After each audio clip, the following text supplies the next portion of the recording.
퇴근길 강남역 근처 횡단보도에서 빨간 신호를 기다리고 있을 때였습니다. 폭우 속에서 한 젊은 여성이 눈에 띄었습니다. 남들은 모두 우산을 쓰고 있었지만 그 여성은 우산도 없이 비를 맞고 있었습니다. 낡은 청바지에 흠뻑 젖은 흰 티셔츠 차림. 머리카락은 비에 젖어 엉망이었고 화장기 하나 없는 얼굴이었습니다. 왼쪽 눈 밑에는 희미한 점이 있었고 오른쪽 귓불에는 작은 점이 하나 있었습니다. 그 순간 제 심장이 멎는 듯 했습니다. 15년 전 교통사고로 잃은 제 아들 민수와 며느리 소연이 떠올랐습니다.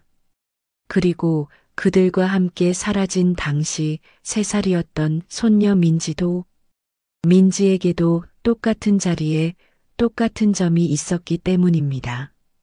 의사는 선천성 멜라닌 색소 침착이라고 했었죠.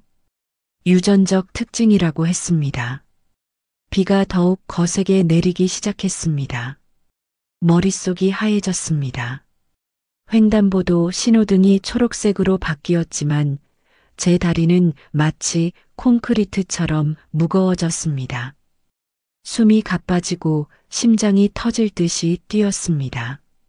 15년 동안 전국의 고아원을 찾아다니며 민지를 찾았습니다. 경찰에 실종 신고도 수십 번을 했습니다. 하지만 그때마다 돌아오는 건 확인 불가라는 차가운 답변뿐이었습니다. 횡단보도를 건너던 그 여성이 갑자기 발을 헛디뎠습니다. 순간 제 몸이 먼저 움직였습니다. 67세의 나이가 무색하게 저는 그 여성을 향해 달려갔습니다. 빗물이 튀기는 아스팔트 위로 달려가면서도 제 머릿속은 복잡했습니다. 이성적으로 생각해보면 말도 안 되는 일이었습니다. 서울에는 수많은 사람들이 살고 있고 점이 있는 사람도 셀 수 없이 많을 텐데. 하지만 제 발걸음은 이미 그 여성을 향해 달려가고 있었습니다. 쓰러진 여성의 팔을 붙잡았을 때 차가운 빗물과 함께 와닿는 체온이 생생했습니다. 가까이서 보니 20대 후반 정도로 보였습니다. 민지가 살아있다면 딱 그 나이였겠죠. 흠뻑 젖은 흰 티셔츠 아래로 까만 브라 끈이 비치고 있었고 청바지는 무릎 부분이 다 해져 있었습니다. 순간 제 코끝에 익숙한 향기가 스쳤습니다. 라벤더 향. 15년 전 며느리 소연이 항상 뿌리던 향수 냄새였습니다. 세월이 흘러도 잊을 수 없는 그 향기가 빗속에서 희미하게 풍겨왔습니다. 제 심장이 다시 한번 쿵쾅거렸습니다. 여성의 손목에는 희미한 흉터가 있었습니다. 마치 오래된 화상 자국 같았습니다. 민지도 3살 때 뜨거운 물에 데어서 똑같은 자리에 흉터가 있었습니다. 우연의 일치치고는 너무나 많은 공통점이었습니다. 괜찮으세요? 제 목소리가 떨렸습니다. 여성은 고개를 들어 저를 바라봤습니다.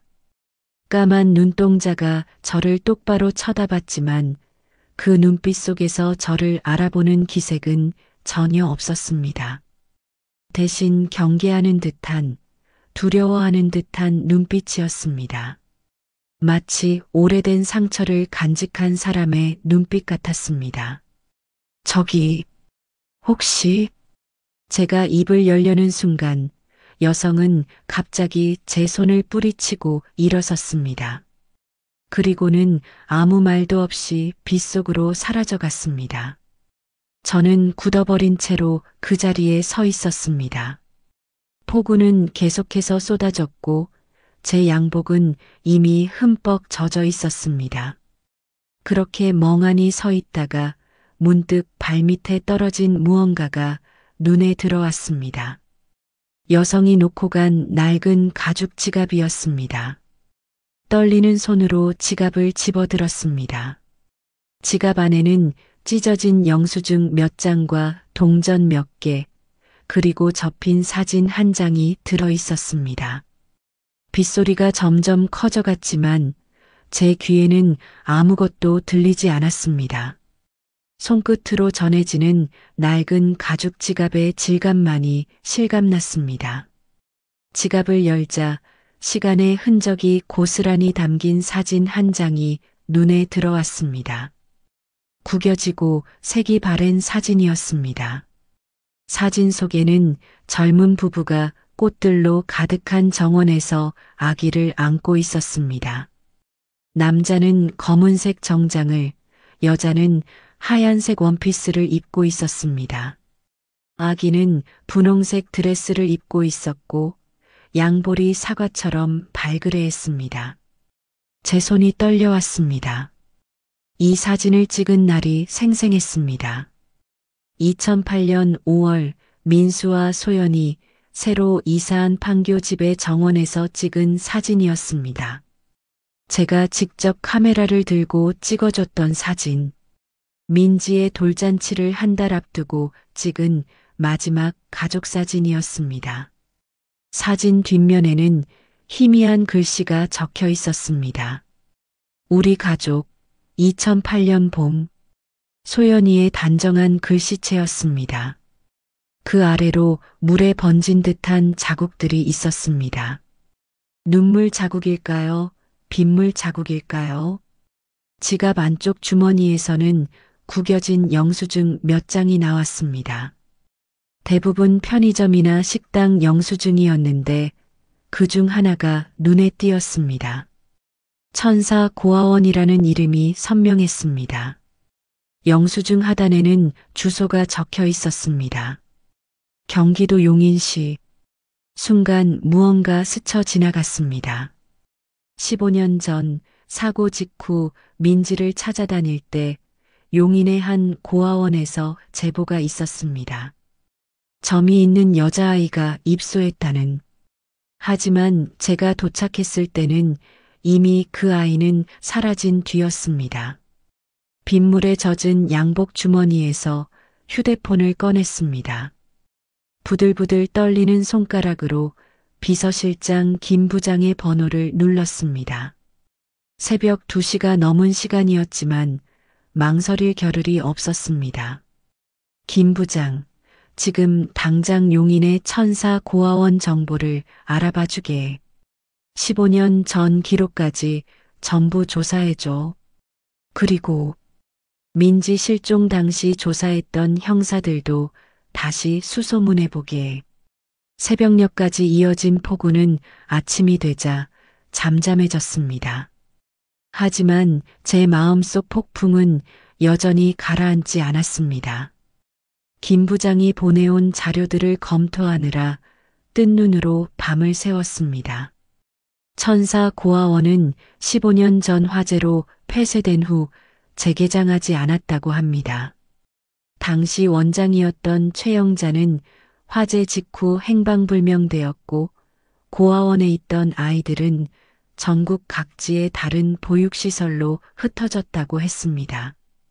가장 충격적인 사실은 화재 발생 시점이었습니다. 2009년 6월 15일, 바로 민지가 실종된 날로부터 3일 후였습니다. 그리고 화재 발생 전날 한 여자아이가 입소했다는 기록이 있었습니다. 특이사항란에는 왼쪽 눈밑과 오른쪽 귓불에 점이 있음이라고 적혀 있었습니다. 더욱 의심스러운 것은 화재 원인이었습니다.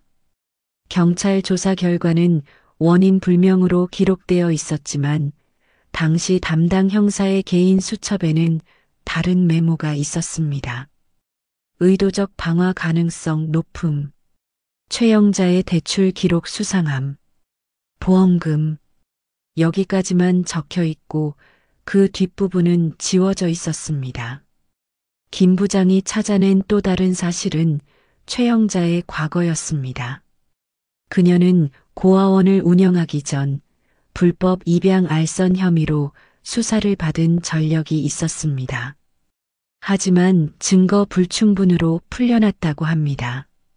당시 수사 기록에는 해외 입양 브로커 조직과의 연루 의심이라는 메모가 있었습니다.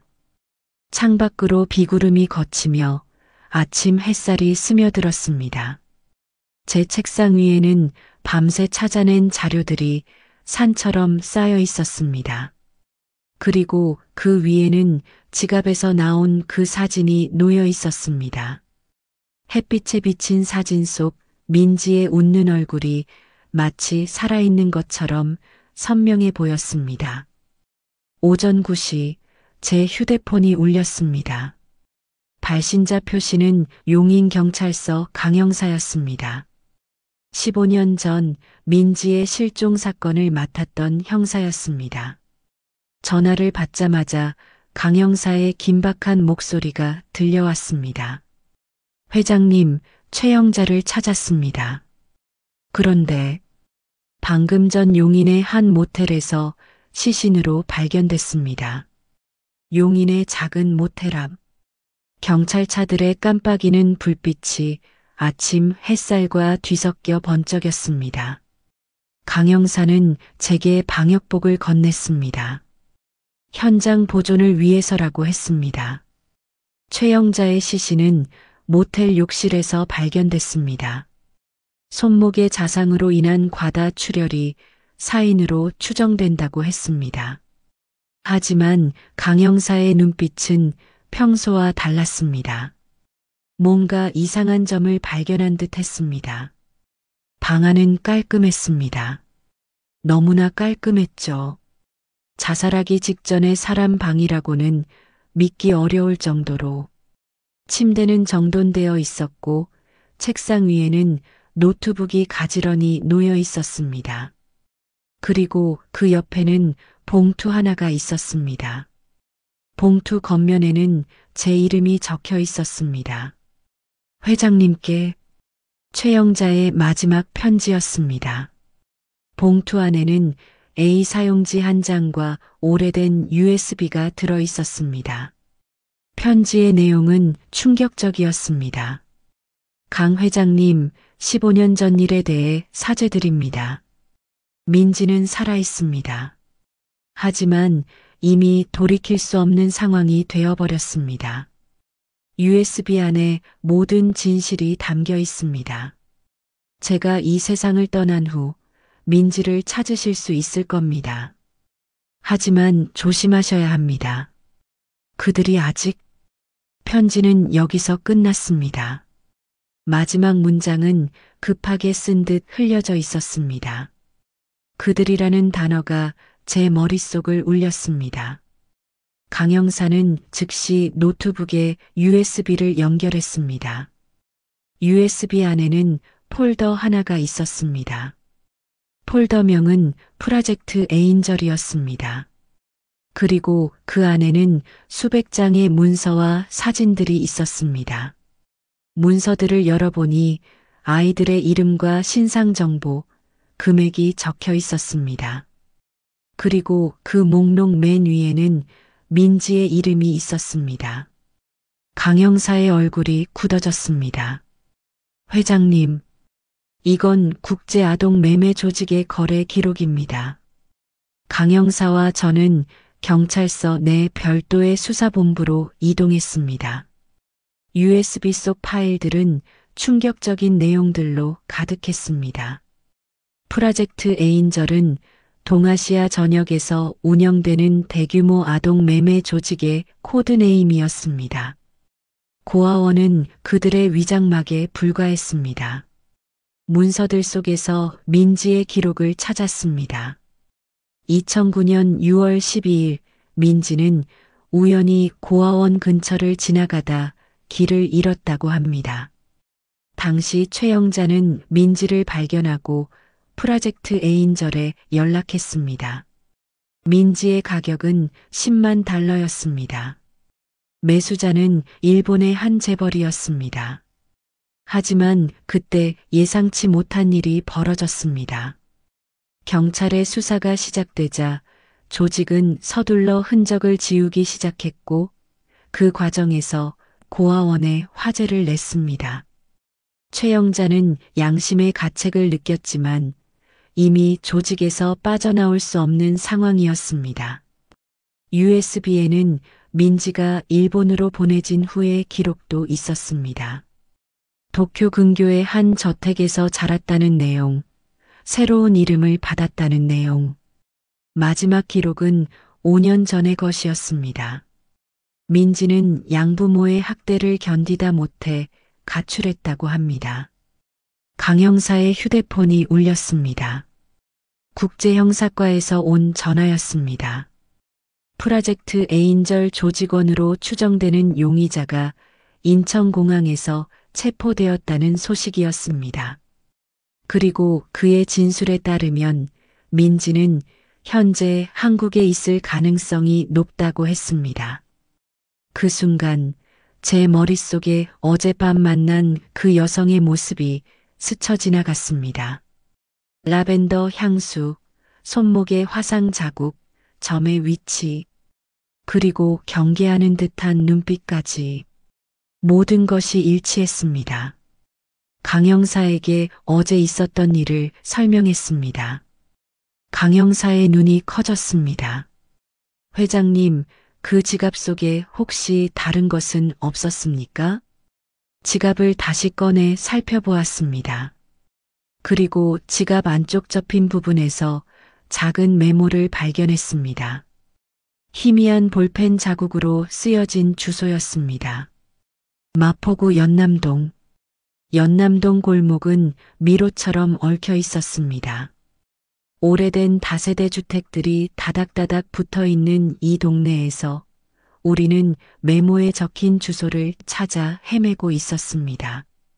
강 형사는 수색팀을 대기시켰습니다. 민지를 놀라게 하지 않기 위해서였습니다. 주소지는 낡은 빨간 벽돌 건물이었습니다. 2층의 반지하 원룸이었죠. 우리가 도착했을 때 창문 너머로 희미한 불빛이 새어나왔습니다. 강 형사가 조심스럽게 초인종을 눌렀습니다. 하지만 대답은 없었습니다. 문 밖에는 택배 상자 하나가 놓여 있었습니다. 받는 사람 이름은 윤하은이었습니다. 강 형사가 경찰 데이터베이스로 이름을 검색했습니다. 5년 전 일본에서 한국으로 입국한 기록이 있었습니다. 입국 당시 나이는 23세. 민지의 나이와 일치했습니다. 집주인을 불러 문을 열었을 때 우리를 맞이한 것은 텅 빈 방이었습니다. 하지만 누군가 급하게 떠난 흔적이 역력했습니다. 옷장은 헝클어져 있었고 서랍은 반쯤 열려 있었습니다. 싱크대에는 아직 덜 식은 커피잔이 놓여 있었습니다. 방 안에는 라벤더 향이 은은하게 퍼져 있었습니다. 침대 옆 협탁에는 작은 액자가 놓여 있었습니다. 그 안에는 제가 어제 본 그 사진이 있었습니다. 민수와 소연이 민지를 안고 찍은 사진. 하지만 이번에는 사진이 찢어져 있지 않았습니다. 책상 위에는 일기장이 펼쳐져 있었습니다. 마지막 페이지에는 오늘 날짜와 함께 짧은 문장이 적혀 있었습니다. 아빠를 다시 만났다. 하지만 아직은 준비가 되지 않았다. 이제 도망치는 게 습관이 되어버린 것 같다. 미안해요, 아빠. 그때 강 형사의 무전기가 울렸습니다. 인근 CCTV에서 젊은 여성이 캐리어를 끌고 서둘러 택시를 타는 모습이 포착됐다고 합니다. 목적지는 인천국제공항이었습니다. 인천국제공항으로 향하는 내내 제 심장은 터질 듯이 뛰었습니다. 강 형사의 경찰차가 사이렌을 울리며 질주했지만 저에게는 한 세기처럼 길게 느껴졌습니다. 차창 밖으로 스쳐 지나가는 도시의 불빛들이 흐릿하게 보였습니다. 공항 도착 30분 전 CCTV로 민지의 모습이 포착됐다는 연락이 왔습니다. 3층 출국장에서 일본행 티켓을 구매했다고 합니다. 비행기 이륙까지는 40분. 아직 시간이 있었습니다. 공항에 도착하자마자 강 형사는 즉시 출국장 전체를 봉쇄했습니다. 하지만 너무 늦었습니다. 민지는 이미 출국 심사대를 통과한 후였습니다. 저는 보안요원의 재질을 뿌리치고 안으로 달려들어갔습니다. 강 형사가 뒤에서 제 이름을 외쳤지만 더 이상 들리지 않았습니다. 면세점 사이를 헤매며 민지를 찾았습니다. 수많은 사람들 속에서 어제 본 그 까만 눈동자를 찾으려 애썼습니다. 그리고 마침내 45번 게이트 앞에서 민지를 발견했습니다. 흰 티셔츠에 청바지를 입은 그 모습 그대로였습니다. 민지야. 제 목소리를 들은 민지가 천천히 돌아섰습니다. 눈가에 눈물이 고여 있었습니다. 떨리는 손으로 캐리어 손잡이를 붙잡고 있었죠. 라벤더 향이 은은하게 퍼져왔습니다. 아빠, 미안해요. 전 이제 돌아갈 수 없어요. 제가 겪은 일들을, 제가 당한 일들을 아빠가 알게 되면 민지의 목소리가 떨렸습니다. 그때 게이트 건너편에서 수상한 남자들이 다가오는 것이 보였습니다. 프로젝트 에인절의 조직원들이었습니다. 민지도 그들을 발견했는지 창백해진 얼굴로 뒷걸음질 쳤습니다. 도와드리고 싶었어요, 아빠. 하지만 그들이 아빠까지 해칠 거예요. 절 찾지 마세요. 제발. 민지가 울면서 게이트 안쪽으로 달려갔습니다. 저는 그대로 얼어붙은 채 서 있었습니다. 그때 강 형사와 특수기동대가 도착했습니다. 특수기동대가 순식간에 게이트 주변을 포위했습니다. 프로젝트 에인절의 조직원들은 이미 도망갈 곳이 없었습니다. 강 형사가 체포 명령을 내렸고 검은 정장을 입은 남자들이 하나둘 체포되기 시작했습니다. 하지만 저는 그들에게 관심이 없었습니다. 제 눈은 오직 게이트 안쪽에 서 있는 민지를 향해 있었습니다. 민지는 비행기 탑승구 앞에서 망설이고 있었습니다. 마지막 탑승 안내 방송이 울리고 있었습니다. 민지야, 도망치지 마라. 더 이상 도망치지 않아도 된다. 이제 아빠가 지켜줄게. 제 목소리가 공항 안을 울렸습니다. 민지가 천천히 돌아섰습니다. 눈물로 범벅이 된 얼굴이었습니다. 소연이를 닮은 긴 속눈썹 사이로 눈물이 흘러내렸습니다. 아빠, 전 너무 더러워졌어요. 제가 겪은 일들을, 제가 당한 일들을, 아빠 얼굴을 어떻게 봐요? 민지의 목소리가 흐느낌으로 떨렸습니다. 그 순간 제 발이 저도 모르게 움직였습니다. 보안 요원들의 제지도 들리지 않았습니다. 저는 그대로 민지에게 달려갔습니다. 괜찮아. 다 괜찮아. 내가 우리 민지라는 것만으로, 내가 살아있다는 것만으로, 아빠는 그것만으로 충분해. 민지를 꼭 안았습니다. 라벤더 향이 진하게 느껴졌습니다. 15년 전 마지막으로 안아보았던 그 작은 아이는 이제 제 어깨까지 자란 성인이 되어 있었습니다. 하지만 제 품 안에서 흐느끼는 모습은 여전히 3살 때의 그 모습 그대로였습니다. 이제 집에 가자.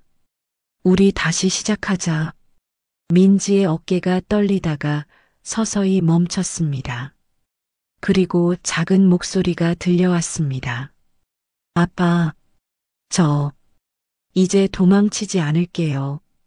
그로부터 6개월이 지났습니다. 프로젝트 에인절 조직은 완전히 와해되었고 관련자들은 모두 구속됐습니다. 강 형사의 끈질긴 수사 덕분에 다른 실종 아동들도 속속 가족의 품으로 돌아올 수 있었습니다. 민지는 매주 2번씩 심리 상담을 받고 있습니다. 트라우마를 완전히 극복하기까지는 아직 많은 시간이 필요하겠지만 하루하루 조금씩 나아지고 있습니다. 이제는 가끔 웃음소리도 들립니다. 제 집 정원에 라벤더를 심었습니다. 민지가 좋아하는 향이라고 했기 때문입니다. 알고 보니 소연이의 향수 냄새를 기억하고 있었던 거였습니다. 매일 아침 라벤더 향기를 맡으며 민지는 조금씩 과거의 기억을 되찾아가고 있습니다. 어제는 민수와 소연이가 잠들어 있는 묘지에 다녀왔습니다. 민지가 처음으로 부모님 묘소를 찾은 날이었습니다. 묘비 앞에서 민지는 오랫동안 울었습니다. 그리고 마지막에는 작은 미소를 지으며 말했습니다. 엄마, 아빠, 이제 제가 돌아왔어요. 다시는 어디로도 가지 않을 거예요. 오늘 아침 민지가 처음으로 직접 만든 아침 식사를 준비했습니다.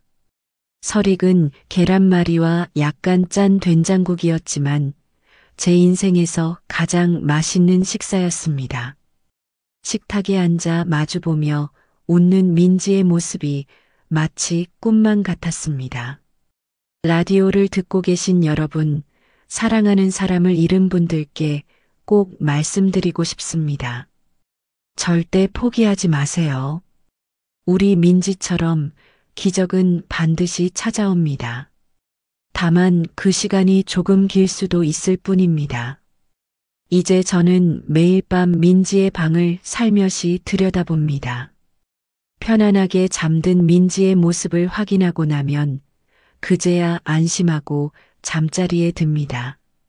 창밖으로 들어오는 달빛 아래 민지의 숨소리를 들으며 생각합니다. 우리의 새로운 이야기는 이제 막 시작되었다고. 하지만 성공이란 게 참 공허하단 말이 있죠. 재산이 85조에 이른다는 기사가 날 때마다 제 마음 한구석은 더욱 더 무거워졌습니다. 12년 전 이 모든 것을 물려주고 싶었던 내 아들 정민우와 며느리 한소라가 비행기 사고로 세상을 떠났기 때문입니다. 그리고 그들과 함께 사라진 당시 6살이었던 손녀 정혜린. 준공식이 끝나고 밤 11시 저는 혼자 사무실에 남아 있었습니다. 비서실장은 이미 퇴근시켰죠. 창밖으로는 번개가 번쩍이고 빗줄기가 휘몰아치고 있었습니다. 주차장으로 내려가는 길 로비에서 한 청년이 제 발걸음을 멈추게 했습니다. 죄송합니다만 우산 하나만 빌려주실 수 있을까요? 검은 정장 차림의 청년은 로비의 대리석 바닥에 물방울을 떨어뜨리며 서 있었습니다. 고급스러운 정장이었지만 흠뻑 젖어 있었죠. 그 옆에는 한 여성이 서 있었습니다. 하얀 원피스를 입은 여성의 모습에 저는 순간 숨을 멈췄습니다. 여성의 목에는 작은 진주 목걸이가 걸려 있었습니다. 12년 전 예린이의 6살 생일에 제가 선물했던 그 목걸이와 똑같았습니다. 심장이 쿵쾅거리기 시작했습니다. 혹시 그 목걸이? 여성이 제 목소리에 고개를 돌렸습니다. 까만 눈동자가 저를 바라봤습니다. 몇 초간 시간이 멈춘 것 같았습니다. 제 머릿속에는 12년 전의 기억이 파도처럼 밀려왔습니다. 예린아, 할아버지가 사온 목걸이 예쁘니? 네, 진짜 예뻐요. 평생 간직할 거예요. 그날은 예린이의 6번째 생일이었습니다. 파리의 까르띠에 본점에서 특별 주문한 진주 목걸이였죠. 진주 하나하나를 엄선해서 만든 세상에 단 하나뿐인 목걸이. 중앙의 진주에는 레이저로 예린이의 이니셜 Y, R을 새겨 넣었습니다. 목걸이가 마음에 드시나요? 여성의 목소리에 현실로 돌아왔습니다. 부드럽고 맑은 목소리였습니다. 소라의 목소리를 닮았다고 생각했습니다. 저도 모르게 손이 목걸이를 향해 뻗어갔습니다. 혹시 그 진주에 이니셜이 새겨져 있나요? 여성의 얼굴이 순간 굳어졌습니다. 본능적으로 목걸이를 손으로 감싸쥐었죠. 옆에 있던 청년이 한 발짝 앞으로 나섰습니다.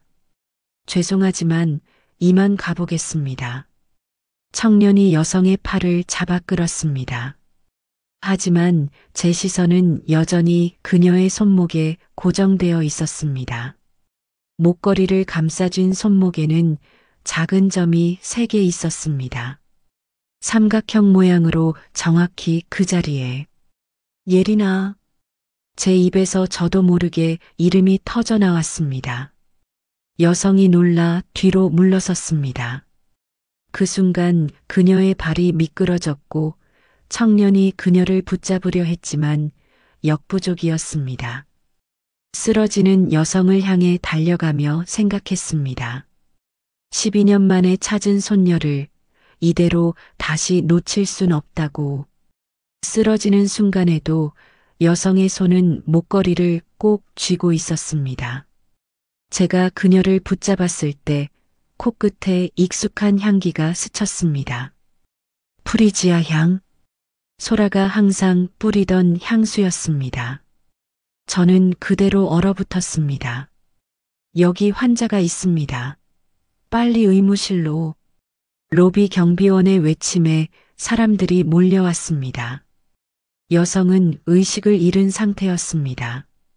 이마에 작은 상처가 나 있었고 바닥에 떨어진 가방에서는 물건들이 쏟아져 나왔습니다.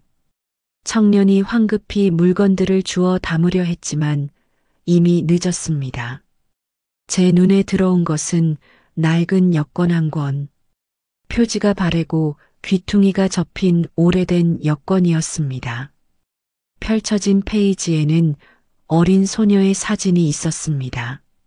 이름은 정혜린, 발급일자는 12년 전. 이 여권은. 청년의 얼굴이 창백해졌습니다. 그는 잠시 망설이더니 입을 열었습니다. 회장님, 더 이상 숨길 수 없을 것 같습니다.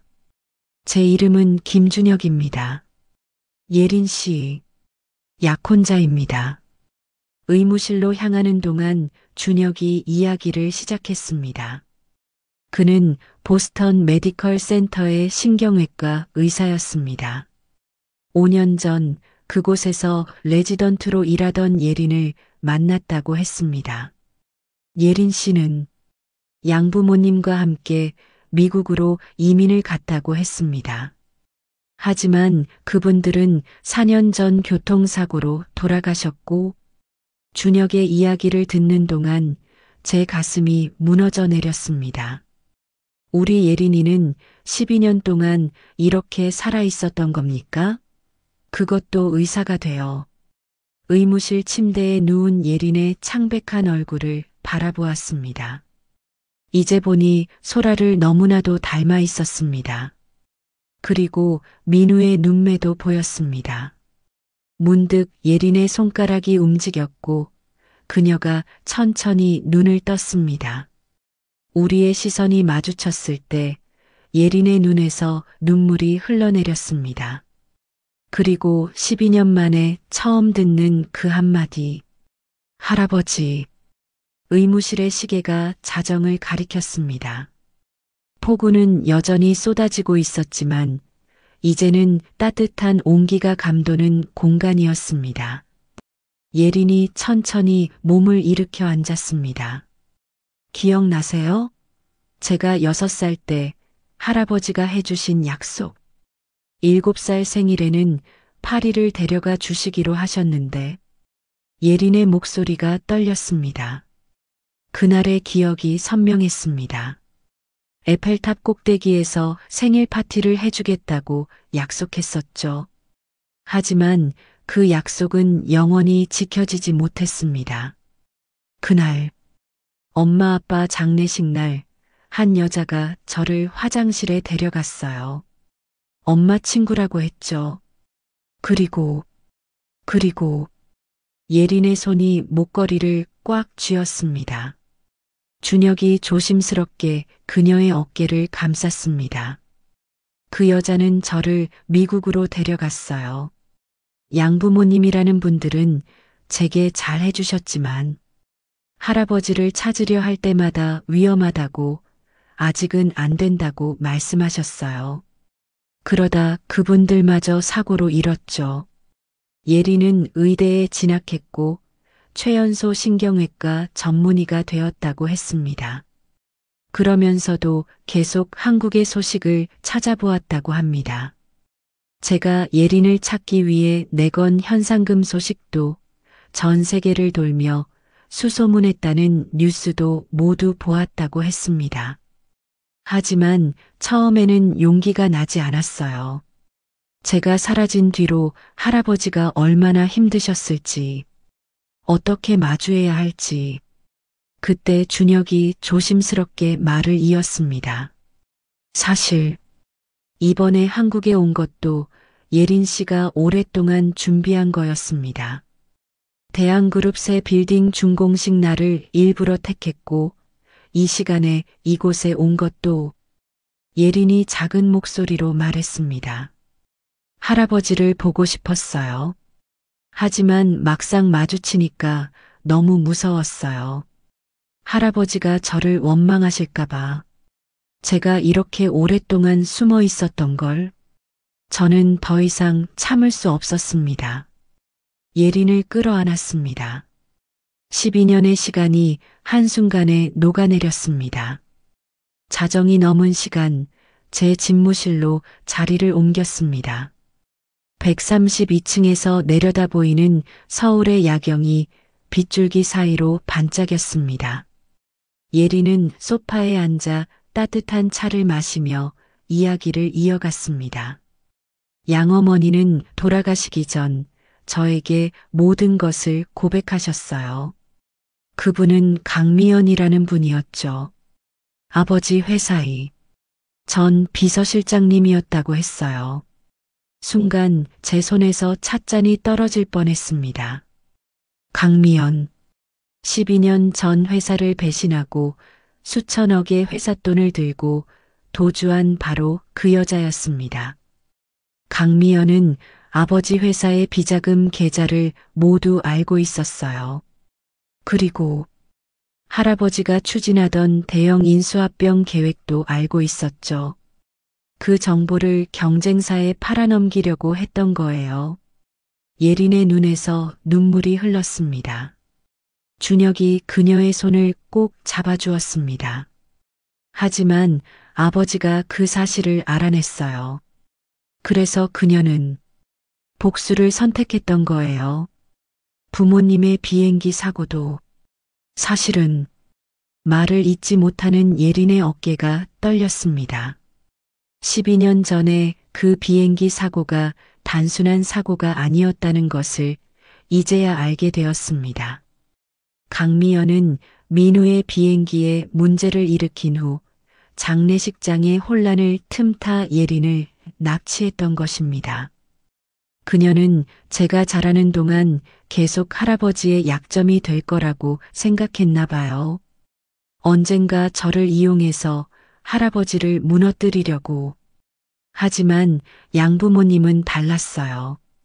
그분들은 진심으로 저를 사랑해 주셨고 결국 강미연과 결별을 선택하셨죠. 예린의 가방에서 오래된 USB가 나왔습니다. 그 안에는 강미연의 모든 범죄 증거가 담겨 있었습니다. 비행기 사고의 증거, 회삿돈 횡령 자료, 그리고 예린 납치와 관련된 모든 계획들. 4년 전 양부모님이 돌아가신 것도 사고가 아니었을지 몰라요. 그래서 전 이 모든 증거를 들고 도망쳤죠. 그리고 마침내 할아버지를 찾아왔어요. 창밖에 비가 잦아들기 시작했습니다.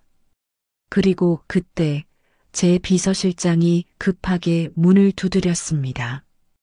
회장님, 강미연이 한국에 입국했다는 첩보가 입수됐습니다. 비서실장의 보고는 계속되었습니다.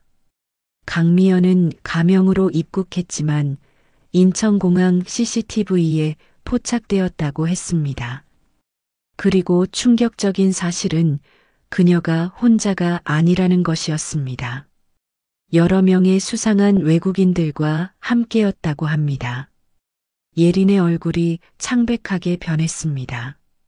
할아버지, 그녀가 12년 동안 미국에서 마약 조직과 연계되어 있었어요. 제가 가지고 있는 USB에는 그들의 자금 세탁 증거도 들어 있어요.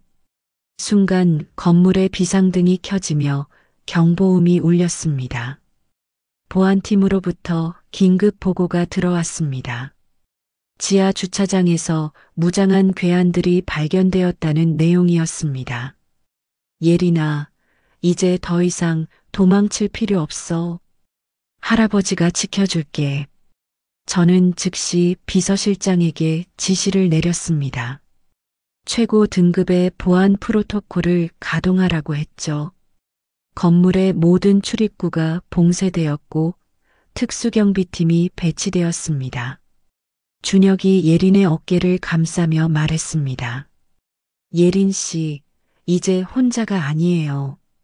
제가 있고 회장님도 계시잖아요. 그때 제 휴대폰으로 한 통의 문자가 왔습니다. 발신자는 K, M, Y였습니다. 정 회장님, 오랜만입니다. 12년 전의 선물은 잘 키우셨나요? 이제 그 선물을 다시 가져가려고 합니다. USB와 함께요. 협조하시면 예린이가 다치지 않을 텐데요. 제 손이 떨렸습니다. 12년 전 제가 가장 사랑하는 아들과 며느리를 앗아간 그 여자가 이제 손녀마저. 하지만 이번엔 달랐습니다. 이번엔 절대로 놓치지 않을 것입니다. 비서실장, 경찰청장과 연결해주게. 그리고 지하 금고를 열어 12년 동안 모아온 증거들을 꺼내야겠어. 지하 금고에는 12년이라는 시간이 고스란히 담겨 있었습니다. 강미연의 범죄를 추적해온 자료들, 해외 검찰과의 협조 문서, 그리고 국제수사기관의 비밀 조사 보고서까지. 저는 이 순간을 위해 하루도 쉬지 않고 준비해 왔습니다. 예린아, 할아버지가 널 찾는 동안 강미연의 모든 것을 파헤쳤단다. 그녀가 거래한 모든 범죄 조직, 자금 세탁 경로, 심지어 그녀가 매일 마시는 커피 브랜드까지. 예린의 눈이 커졌습니다. USB 속 자료들은 할아버지가 가진 증거들의 퍼즐을 완성하는 마지막 조각이었던 것입니다. 건물 보안 시스템의 모니터에는 강미연 일당의 움직임이 실시간으로 포착되고 있었습니다. 그들은 이미 120층까지 올라와 있었습니다. 하지만 그들은 모르고 있었습니다. 이 건물의 모든 층마다 특수 보안 요원들이 잠복해 있다는 사실을. 회장님, 경찰 특공대가 건물을 완전히 포위했습니다. 국정원 요원들도 현장에 도착했고요. 비서실장의 보고가 이어졌습니다. 준혁은 예린을 안전한 곳으로 피신시키려 했지만 예린이 고개를 저었습니다. 이제 더 이상 도망치지 않을 거예요. 제가 가진 증거로 그들을 완전히 끝낼 수 있어요. 그때 강미연으로부터 두 번째 문자가 왔습니다. 정 회장님, 현명하지 못하시군요. 이 건물에 폭발물이 설치되어 있다는 사실 아셨나요?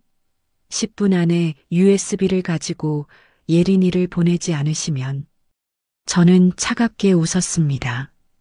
비서실장, 그녀에게 영상을 보내주게.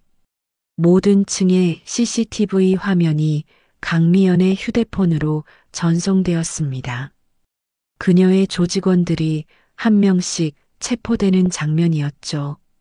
그리고 폭발물은 이미 특공대에 의해 모두 제거된 후였습니다. 끝났어요, 강미연 씨. 예린의 목소리가 단단하게 울렸습니다. 132층 회장실의 문이 열렸습니다. 강미연이 권총을 든 채 들어왔습니다. 12년의 세월이 흘렀지만 차가운 눈빛만은 변함없었습니다. 검은색 정장 차림의 그녀는 여전히 당당해 보였습니다. 정 회장님, 이렇게 다시 뵙네요. 마지막으로 뵈었을 때는 민우 이사님 장례식장이었죠? 강미연의 입가에 비웃음이 걸렸습니다. 예린이 제 뒤에서 떨리는 목소리로 말했습니다. 왜 우리 부모님을, 왜 저를, 왜냐고? 이 회사가 내 전부였어. 20년을 바쳤어. 하지만 내 할아버지는 내 모든 것을 앗아갔지. 그래서 나도 그분의 전부를 빼앗기로 한 거야. 강미연이 천천히 권총을 들어 올렸습니다. 하지만 그 순간 회장실의 모든 벽이 열리며 특수부대 요원들이 쏟아져 나왔습니다. 벽 안에 숨겨진 비밀 통로였습니다. 강미연 씨, 이제 그만하세요. 예린이 앞으로 나섰습니다. 그녀의 손에는 휴대폰이 들려 있었고 지금까지의 모든 대화가 녹음되고 있었습니다. 당신이 저를 키운 15년 동안 전 매일 밤 악몽을 꿨어요. 부모님이 타고 계시던 비행기가 폭발하는 장면이 계속 떠올랐죠. 그런데 이제 알았어요. 제가 왜 그 악몽에서 벗어나지 못했는지. 예린이 USB를 꺼냈습니다. 그 안에는 강미연이 비행기 폭발을 지시하는 통화 내역도 담겨 있었습니다. 이제 더 이상 도망칠 곳은 없습니다. 강미연의 얼굴이 일그러졌습니다. 그녀는 마지막으로 방아쇠를 당기려 했지만 이미 늦었습니다.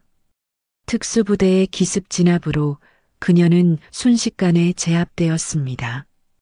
체포되는 순간까지도 강미연은 비웃음을 잃지 않았습니다.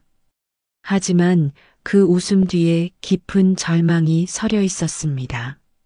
12년간의 도주 생활이 막을 내리는 순간이었습니다. 새벽녘 모든 소동이 끝났습니다. 강미연은 그녀의 조직원들과 함께 구속되어 경찰서로 압송되었습니다. 회장실의 창 너머로 동이 트기 시작했고 폭풍우는 잔잔한 가을비로 바뀌어 있었습니다. 예린이 창가에 서서 떨리는 목소리로 말했습니다. 할아버지, 어머니가 돌아가시기 전에 자주 하시던 말씀이 있어요. 내가 타고난 그 미소는 할아버지의 미소를 닮았다고. 그런데 전 한 번도 할아버지의 미소를 본 적이 없었죠.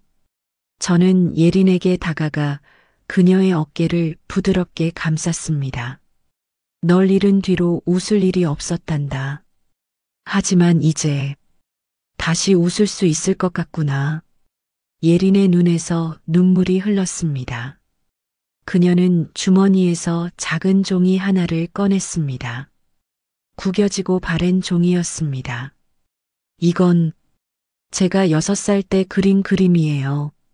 15년 동안 항상 가지고 다녔어요. 종이를 펼치자 서툰 크레파스 그림이 나왔습니다. 할아버지와 손녀가 손을 잡고 있는 그림이었죠. 그림 위에는 서툰 글씨로 적혀 있었습니다. 할아버지랑 나랑 파리 가는 날. 준혁이 조용히 자리를 비켜주었습니다. 예린과 저는 서로를 바라보며 울었습니다. 15년의 시간이 눈물과 함께 흘러내렸습니다. 예린아, 이제 정말 파리에 가자. 에펠탑 꼭대기에서 늦어진 생일 파티를 해주마. 처음으로 예린의 얼굴에 환한 미소가 번졌습니다. 그제야 보였습니다. 정말 내 미소를 닮았다는 게. 한 달이 지났습니다. 파리의 늦가을은 서울과는 또 다른 아름다움이 있었습니다. 에펠탑 레스토랑에서 열린 예린의 뒤늦은 생일 파티는 작지만 따뜻했습니다.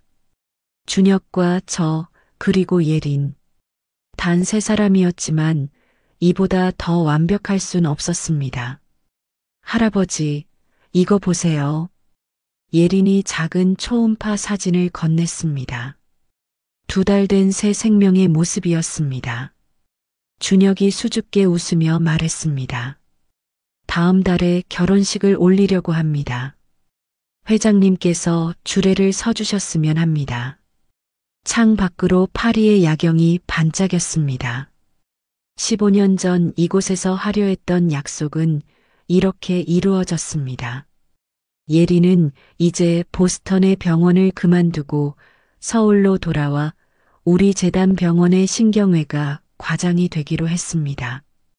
강미연의 재판은 빠르게 진행되고 있었습니다. 그녀가 가지고 있던 범죄 조직과의 연결망도 하나둘 밝혀지고 있었습니다. 아들 민우와 며느리 소연의 억울한 죽음도 이제 명백히 밝혀질 것입니다. 할아버지, 이제 제가 매일 아침 할아버지께 모닝콜 해드릴 거예요. 아침 식사도 꼭 같이 해요. 12년 동안 못했던 거, 이제는 매일매일 할 거예요. 예린의 목에는 여전히 그 진주 목걸이가 걸려 있었습니다. 이제는 새 주인이 될 아기를 기다리는 듯 했죠. 창밖에서 첫눈이 내리기 시작했습니다. 파리의 첫눈은 특별하다고 하죠. 사람들은 첫눈이 내리는 날 사랑하는 사람과 함께 있으면 영원한 행복이 찾아온다고 합니다.